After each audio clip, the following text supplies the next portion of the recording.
دارد دل ما راه نجاتی دیگر، در مشهد و در قم عتباتی دیگر.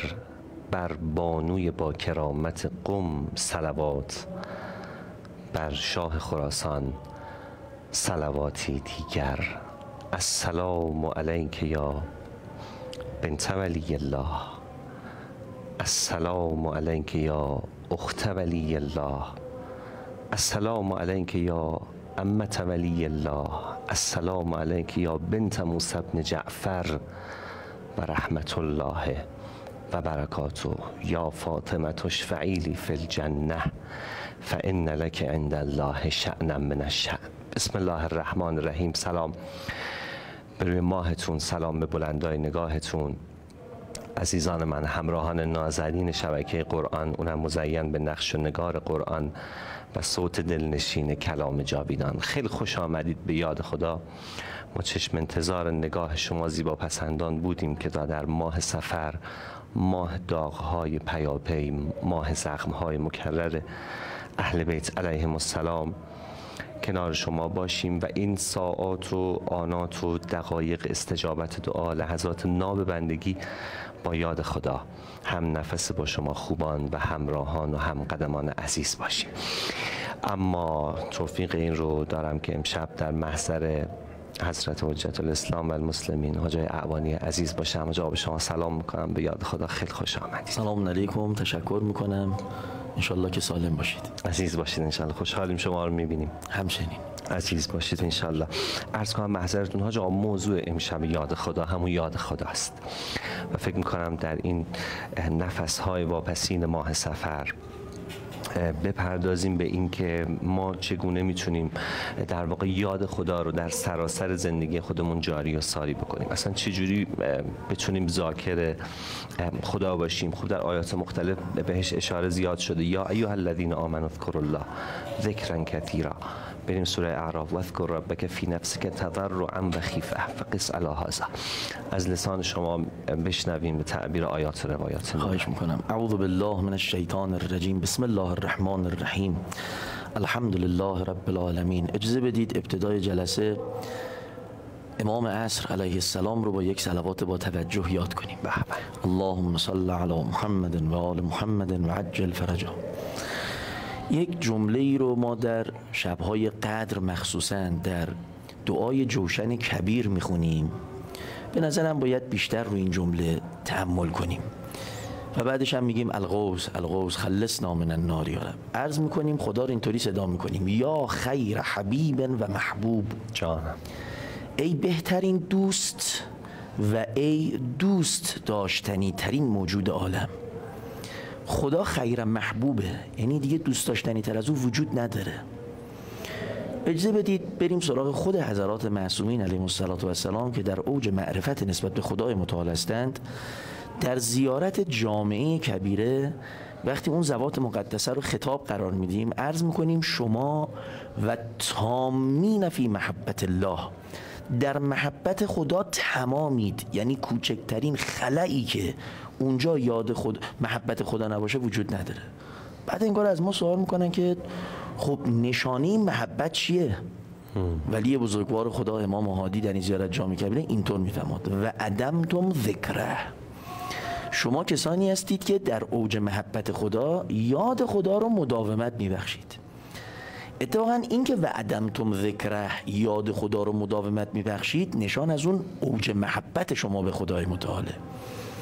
چون نوع ماها از این محبت غافلیم، خدا در قرآن کریم همونطور که حضرت علی هم اشاره فرمودید میفرماد ای کسانی که به من خدا ایمان آوردید خدا رو زیاد یاد کنید. اذکروا الله ذکرا کثیرا.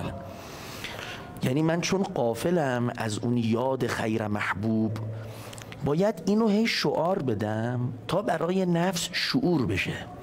چون نفوس ما نوعا، من خودم عرض میکنم، نفوس اماره است، اونم اماره به سو. این نفس برای اینکه بره به سمت اطمینان، تا بهش بگن یا ایتها النفس المطمئنه ارجعی الی ربک، راهش اینه که یاد خدا رو مداومت ببخشه. حالا ثمره این قضیه دقیقاً به خود ماها برمیگرده. خدای متعال خودش رو غنی علی الاطلاق معرفی کرده. بله. یا ایها الناس انتم الفقراء والله هو الغنی الحمید. پس خدا از این که من یادش کنم قاعدتا نیازی به من نداره. نکتهش کجاست؟ نکتهش اینجاست که این آیه 152 سوره بقره رخ نشون میده. فرمود فذکرونی کردید، میگم بله، میگه منم اذکرکم، شما رو یاد میکنم. نکتهش اینه اگر ما خدا رو یاد بکنیم خدا ما رو یاد میکنه. کی ما رو یاد میکنه؟ محبوب ترین موجود عالم. میدونید دیگه انسان عادتا دوست داره دوست داشتنی باشه.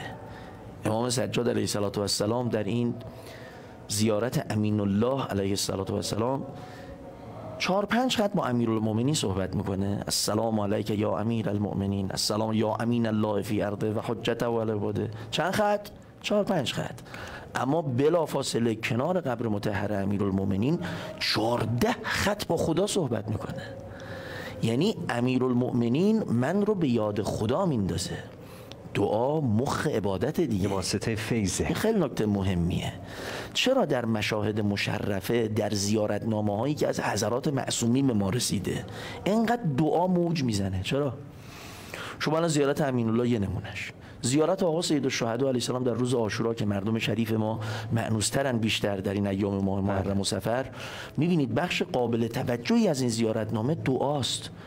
بعضیش مستقیم با خدا صحبت میکنیم، اللهم اجعل محیای، یا مثلا اللهم اجعلنی عندک وجیها. بخششو به امام حسین میگیم آقا جون من اهل دعام، یا ابا عبدالله فاسأل الله الذی اکرمنی بمعرفتکم و معرفت اولیائکم و رزقنی البراءة من احدکم ان یجعلنی معکم. به امام حسین میگم آقا جون من اهل دعام، از خدا مکرر خواستم. دعا یعنی یاد خدا، یعنی کنار ولی بزرگوار خدا هم که میایم تمام وجود ولی بزرگوار خدا اینطور افاضه میکنه به اون زائر، ما رو پرت میکنه به سمت خدای متعال. این خیلی نکته مهمیه که چی؟ که خدا ما رو یاد بکنه. فذکرونی اذکرکم. از کجا بفهم این اتفاق افتاده؟ الحمدلله افتاده. اما صحبت اینه که یک مقدار مصداقی تر صحبت کنیم. این دقیقاً یاد خدا چگونه؟ امام سجاد علیه السلام در دعای 23 صحیفه سجادیه یه فرمایشی داره با این عبارت: خدایا و انطق بحمدک و ذکرک و شکرک و حسن الثناء علیک لسانی. این نطق زبان من یاد تو باشه، نطق زبان من شکر و حمد و ثناء تو باشه. میبینید هر 4 تا شد یاد خدا. پس اولا زبان باید ذاکر باشه. فمات و انطق به حمدک و ذکرک و شکرک و حسن الثناء علیک لسانی. ذکر لسانی این مهمه. چرا؟ هی شعار بده تا برای نفس شعور بشه. ذکر لسانی مهمه.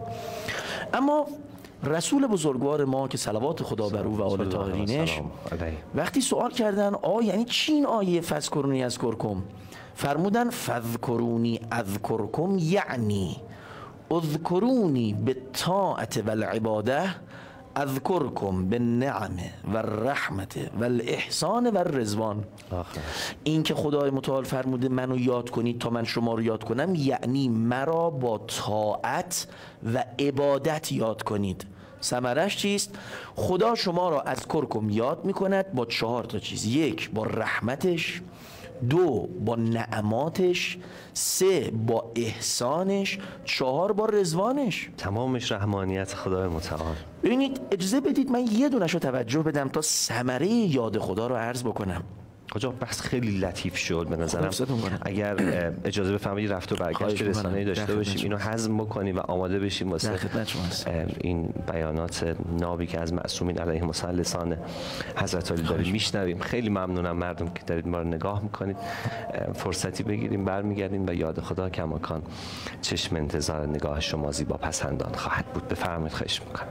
آرامش و رحمت واسع الهی باشه در قم المقدسه، در عش آل محمد صلوات الله و سلامه علیه و در جوار حرم حضرت کریمه آل طه فاطمه معصومه سلام الله علیها. کنار شما هستیم با یاد خدا. اصلا بذارید اینجوری بگم، و حجت تمام بشه که فاسعوا الی ذکر الله و ذروا البیع.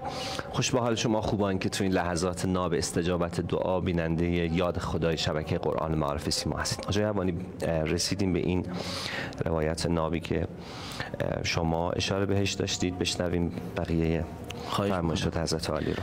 عرض می‌کردم که حضرت فرمودن اگر خدا رو فذکرونی کنیم اذکر کن. حالا این فذکرونی فرمودن یعنی به طاعت و عبادت خدا رو یاد کنیم. خدا هم ما رو با 4 چیز یاد میکنه. اذکر کن به نعمه و رحمت و الاحسان و رضوان. من یه دونش رو تبیین بکنم به یاری خدای مقدار در موردش صحبت بکنم. فرمود اگر ما خدا رو با طاعت و عبادت یاد کنیم، خدا ما رو از جمله با رحمتش یاد میکنه.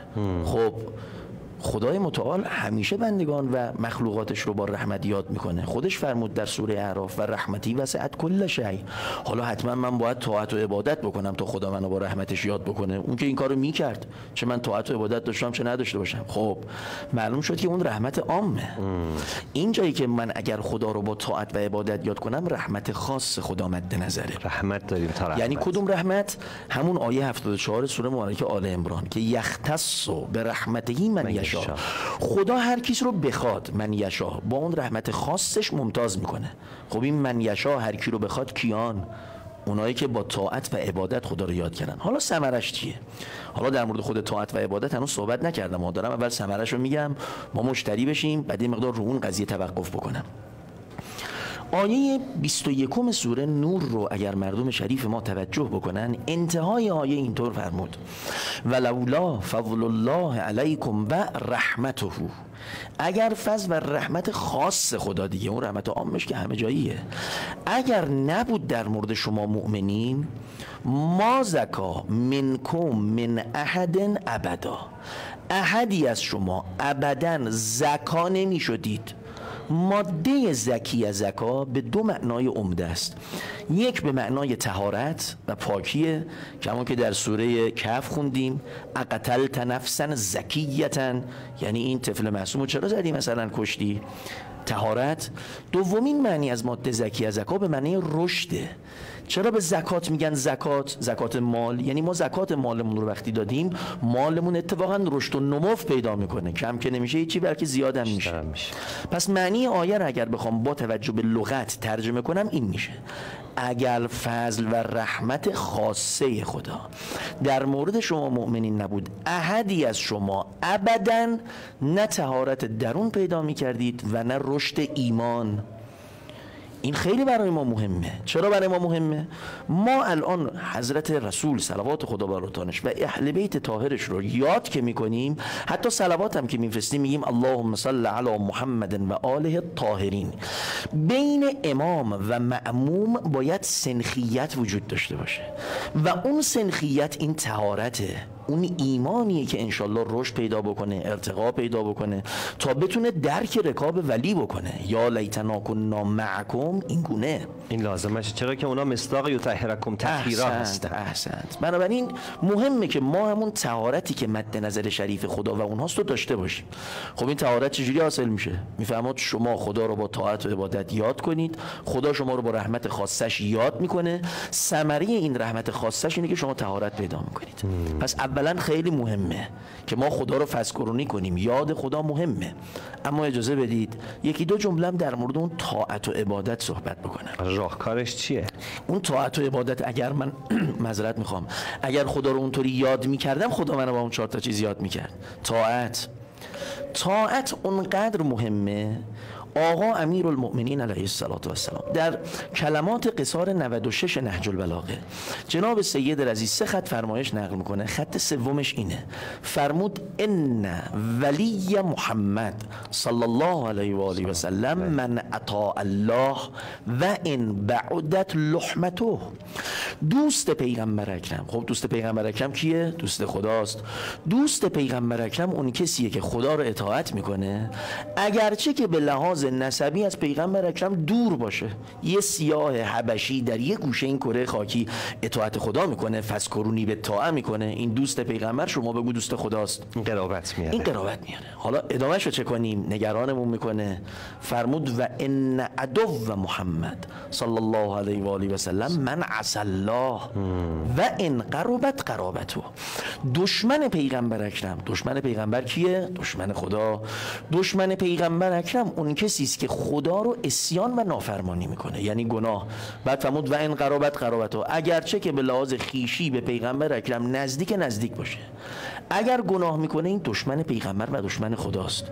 ببینید امیرالمؤمنین علیه السلام داره فرمایش میکنه، نظر شخصی غیر معصوم نیست. این در مورد طاعت که باید مراقب باشیم. اما در مورد عبادت هم یک جمله محضر شریفتون عرض پایینی باشه جواب یکی دو دقیقه فرصت خدا حفظتون کنه. در مورد عبادت چرا امام سجاد علیه السلام در دعای 20 صحیفه سجادیه که دعای مکارم الاخلاقه میفرماد ولا تبتلینی بالکسل عن عبادتک، خدایا من مبتلا به کسالت و تنبلی نسبت به عبادتت نشم. او نیستا، به من داره این حرف رو یاد میده، از خدا بخوام. اونقدر از نظر ولی بزرگوار خدا این عبادت خدا مهمه، میفرماد خدایا وکفنی معونت الاکتساب ورزقنی من غیر احتساب. خدایا این رنج به دست آوردن رزق و روزی رو از دوش من بردار، سهل علی رزقی، رزق منو آسون برسون. اگر کسی امام سجاد رو نشناسه فکر میکنه علیاذ بالله امام راحت طلبه به اون معنای بدشه. نه، بلافاصله اینطور خودش فرمود چرا آقا جون میخوای خدای متعال رنج رزق و روزی رو برداره راحت رزق؟ فرمود فلا اشتغل عن عبادتک بالطلب، نکنه من سرگرم رزق و روزیشو از عبادت تو باز بمونم. 500 تا درخت نخل داشت امام سجاد علیه السلام، پای هر درخت 2 رکعت نماز خونده. یعنی به نخلستانش هم که میره، به باغ هم که میخواد رسیدگی کنه، پای هر درخت عبادت میکنه. عبادت خیلی مهمه. اینطور میشه که وقتی خدا رو در این تراز یاد کردیم خدا ما رو یاد میکنه، بعد امام سجاد میشه محبوبتن فی ارضک و سمائک. اللهم ارزقنا یا رب. خیلی ممنون و متشکرم آقای عوانی، واسه صحتتون دعا میکنیم. همچنین الله که خوب باشید.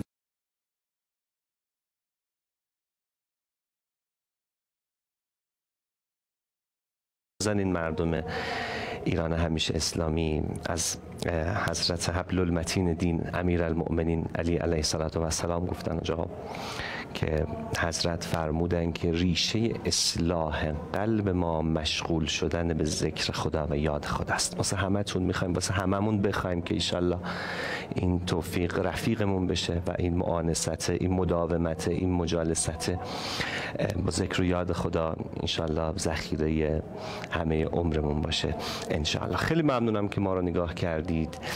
در جوار حضرت کریمه آل طه فاطمه معصومه سلام الله علیها بگم که این مکان موعود هر هم عهدی است. جانم الهی که روزیتون بشه به زودی زود این شبا بیایید عرض ادب بکنید در آغوش حضرت فاطمه معصومه سلام الله علیها آروم بگیرید که این مکان موعود هر هم عهدی است. زابر ثابت در اینجا مهدی است. السلام علیک یا بقیت الله فی ارضه. مراقب خودتون باشید، ما را از دعای خیرتون محروم نکنید. تا یاد خدای دیگر بدرود. خدایا رو نگهدار همتون باشه. آقا خیلی ممنونم از